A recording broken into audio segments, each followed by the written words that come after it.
Well, we're starting a new year, so I thought it would be cool to put some videos out there for either alternative goals that you may not be thinking about, or how to improve the things that you want to accomplish in 2019. One goal that you may not be thinking about, because we tend to set goals like I want to complete an education, build a business, get a man, get a woman, whatever it is, get a house.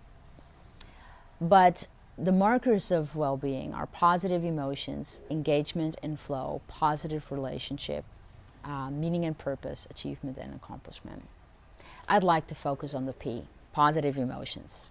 Okay, so according to science, a good percentage of positive versus negative emotions, assuming that your life is going okay. And with okay mean nobody is dying, nobody is divorcing, nobody is sick. That includes if it's your job. If your job is not giving you any positive emotions, the question you could ask, should you be doing this job? But a healthy dose of positive emotions that you could sort of measure your relationship, your job, your life, your entire life will by, is that it's about 70% positive emotions and 30% negative emotions. It's a normal amount of a balance between the positive and the negative emotions. Well, what is one technique that you sort of could use, an NLP technique that you could use to facilitate that? Well, one thing that sort of increases our negative emotions is rumination, meaning we're not in the experiencing that thing that gives us a negative emotion in person right now. No, we go and sit there and think and ruminate on what happened today.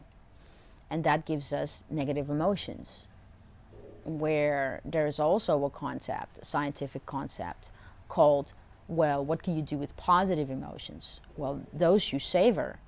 It's the same essence, doing the same thing inside the brain by going in there and savoring the positive things that are happening.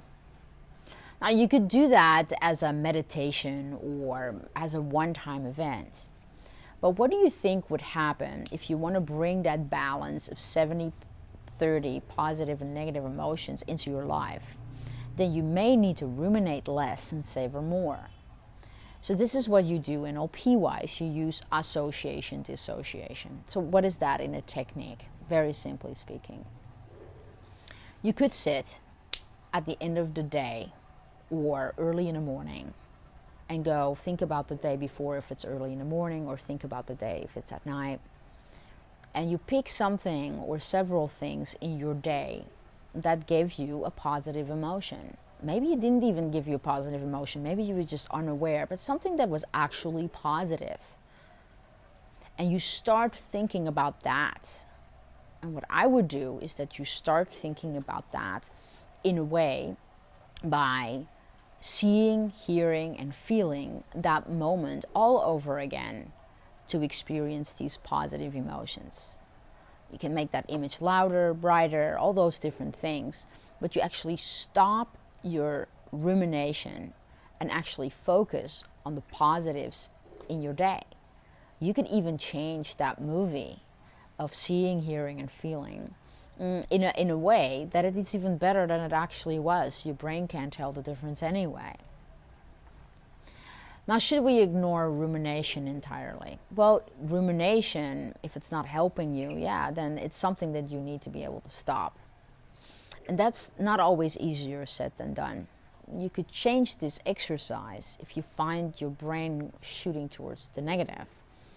Is that before you do the positive savoring exercise, that you do another exercise, which is the negative dissociation. Is that basically you imagine this negative event in your day or this negative interaction in your day, but you see yourself on a movie screen. All the emotions are on the movie screen. You are just a professor, an observer. This is allowing you to teach your brain to sort of emotionally disconnect learn, gain the wisdom, gain new ideas, and to sort of like leave those emotions behind.